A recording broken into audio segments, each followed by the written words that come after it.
PM Modi के Japan दौरे का आज दूसरा दिन। जापानी पीएम शिगेरू इशिबा के साथ लंच करेंगे प्रधानमंत्री। एक चर्चा में भी लेंगे हिस्सा। पीएम मोदी आज जापानी पीएम के साथ इलेक्ट्रॉन फैक्ट्री का भी दौरा करेंगे। उसके बाद चीन के लिए रवाना हो जाएंगे प्रधानमंत्री। पीएम मोदी ने टोक्यो में आयोजित 15वें भारत जापान समिट में लिया हिस्सा। समिट में मोदी और जापानी पीएम इशिबा की मौजूदगी में कई समझौतों पर हुए हस्ताक्षर। पीएम मोदी ने कहा, हमने एक नए और सुनहरे अध्याय की मजबूत नींव रखी। अगले दशक के लिए सहयोग का रोड मैप तैयार किया। भारत में 10 ट्रिलियन येन का निवेश करेगा जापान। चंद्रयान 5 मिशन में सहयोग करेगा जापान। पीएम मोदी बोले, आतंकवाद और साइबर सिक्योरिटी पर भारत जापान की चिंताएं समान। दोनों देशों की साझेदारी वैश्विक शांति के लिए अहम। सोरिंजन दारुमा जी मंदिर के मुख्य पुजारी ने पीएम मोदी को दारुमा गुड़िया भेंट की। दारुमा जापान के एक प्रतिष्ठित सांस्कृतिक प्रतीक और स्मृति चिन्ह है। सोमवार को एससीओ शिखर सम्मेलन के दौरान रूस के राष्ट्रपति पुतिन से मिलेंगे पीएम मोदी। तेंजिन में होगी द्विपक्षीय बैठक। दिसंबर में भारत दौरे पर आएंगे रूस के राष्ट्रपति पुतिन, क्रेमलिन ने किया कंफर्म। टैरिफ मामले में ट्रंप को अमेरिका की संघीय अपील अदालत से बड़ा झटका। कोर्ट ने ट्रंप के टैरिफ लगाने के फैसले को बताया गलत। अमेरिका की संघीय अपील अदालत ने कहा, ट्रंप ने आपातकालीन शक्ति का वैध रूप से इस्तेमाल किया। हालांकि फिलहाल ट्रंप के फैसले को रखा बरकरार। राहुल गांधी के वोटर अधिकार यात्रा का आज 14वां दिन। छपरा के बाद आरा पहुंचेंगे राहुल और तेजस्वी। सिवान में यात्रा के दौरान बोले राहुल गांधी, नरेंद्र मोदी वोट चोरी से पीएम बने, लेकिन हम बिहार में वोट चोरी नहीं करने देंगे। राहुल गांधी और तेजस्वी यादव के साथ आज सपा प्रमुख अखिलेश यादव भी वोटर अधिकार यात्रा में होंगे शामिल। छपरा से आरा तक रोड शो में होंगे साथ। अखिलेश यादव बोले, अवध से बीजेपी को हटाया, मगध से भी हटाएंगे। गुवाहाटी में बोले गृह मंत्री अमित शाह, एक भी घुसपैठिए को देश में नहीं रहने देंगे। संसाधन जनता के ही काम आएंगे। पटना झड़प मामले में बीजेपी ने पाटलिपुत्र थाने में दर्ज कराई शिकायत। कांग्रेस कार्यकर्ताओं के साथ झड़प में बीजेपी के 6 कार्यकर्ता घायल। शुक्रवार को प्रदर्शन के दौरान बीजेपी और कांग्रेस के कार्यकर्ता भिड़ गए थे। एक दूसरे पर जमकर लाठी डंडे चलाए। बिहार के गवर्नर आरिफ मोहम्मद खान बोले, पीएम को अपशब्द बोलने वाले डेमोक्रेसी को नुकसान पहुंचा रही। एआईएमआईएम चीफ असदुद्दीन ओवैसी बोले, पीएम से कड़े सवाल पूछे, उनकी आलोचना करें लेकिन अपशब्द न बोलें।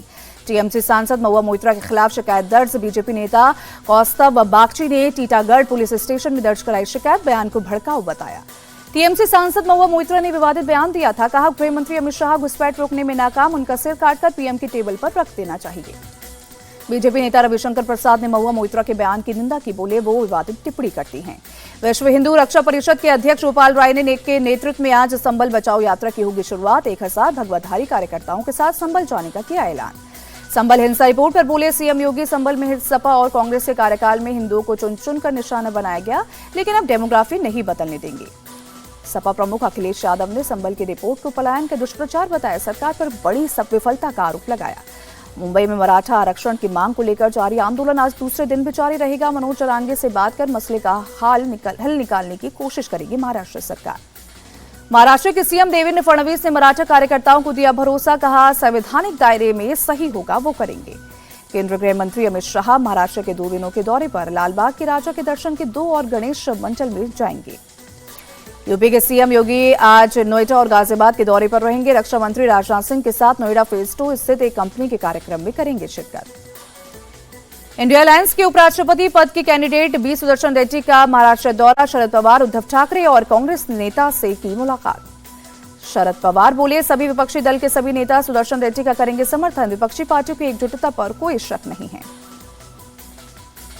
बिहार में 3 पाकिस्तानी आतंकियों की एंट्री नहीं हुई है। एडीजी लॉ एंड ऑर्डर ने कहा, जांच में उनके नेपाल से मलेशिया जाने का पता नहीं चला। वाराणसी दौरे पर मुख्यमंत्री योगी आदित्यनाथ ने बाढ़ राहत शिविर का किया दौरा। प्रभावित लोगों को बांटी गई सामग्री। जयपुर नगर निगम की बैठक में बड़ा फैसला। 7 दिनों के भीतर मीट की दुकानों पर लिखा जाए हलाल या झटका।